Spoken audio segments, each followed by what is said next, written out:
Hello दोस्तों, स्वागत किया जाता है आपके अपने YouTube चैनल केडी सर लक्ष्य कोचिंग सेंटर में।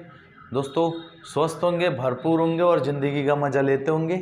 चलिए आइए बात करते हैं हम। ये हमारी अनुपात और समानुपात की बच्चों थर्ड क्लास है।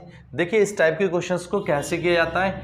यदि एक स्कूल में लड़के और लड़कियों का अनुपात इतना है, देखिए ये लड़के और लड़कियों का अनुपात कह रहा है, तो ये बॉयज़ हो गए और ये कौन हो गए, गर्ल्स हो गए। अब आप ध्यान से करना, कह रहे यदि 6 लड़कियां और आ जाएं तो कैसे करते हैं। देखो लड़के थे 3x, ठीक है, और 2x लड़कियां थी, 6 लड़कियां और आ गई तो ये कितनी हो गई, 2x + 6। तो कह रहा है ये जो अनुपात है वो 6 अनुपात कितना हो गया, 5 हो गया।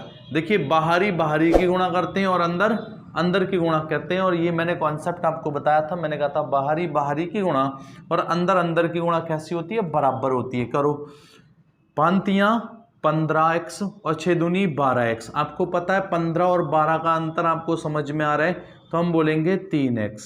अच्छा ये बताओ, इसकी देखो गुणा करेंगे इससे तो 6 छंग 36, तो इससे आप काटेंगे 3 1 कम 3, 3 दूनी 6, x का मान आया कितना, 12। इतने समझ में आया।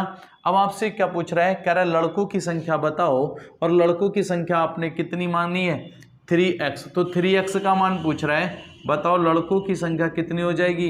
लड़कों की संख्या 3x, तो 3x की जगह 12 और 12 3 36, और हमारे क्वेश्चंस का आंसर हो जाएगा ऑप्शन बी। ठीक है, चलिए समझ में आया। आ जाते हैं अगले क्वेश्चंस पे। देखो क्या कह रहा है, 2600 रुपए को ए, बी और सी में 1:1/2 अनुपात 1/3 अनुपात 1/4 के अनुपात में बांटा जाए तो प्रत्येक का हिस्सा ज्ञात करो। देखिए मैंने आपको बताया कि जो ए, बी और जो सी का अनुपात है वो 1/2 अनुपात 1/3 अनुपात 1/4 है।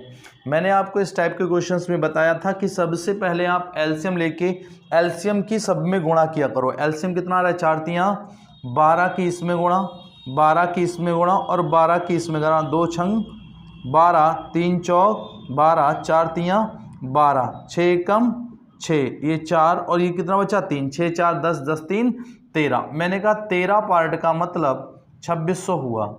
ठीक है, 13 दूनी 26, एक पार्ट का मतलब कितना हो गया, तो एक पार्ट का मतलब हो गया 200।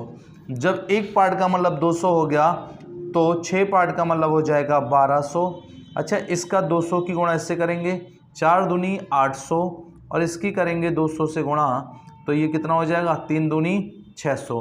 तो हमारे क्वेश्चंस का आंसर हो जाएगा 1200, 800 और 600। 1200, 800 और 600, ऑप्शन नंबर सी हमारे क्वेश्चंस का आंसर हो जाएगा। दोस्तों कैसे आपको कॉन्सेप्ट लगे कमेंट करके जरूर बताइएगा और चैनल को सब्सक्राइब और लाइक करना ना भूलें। धन्यवाद।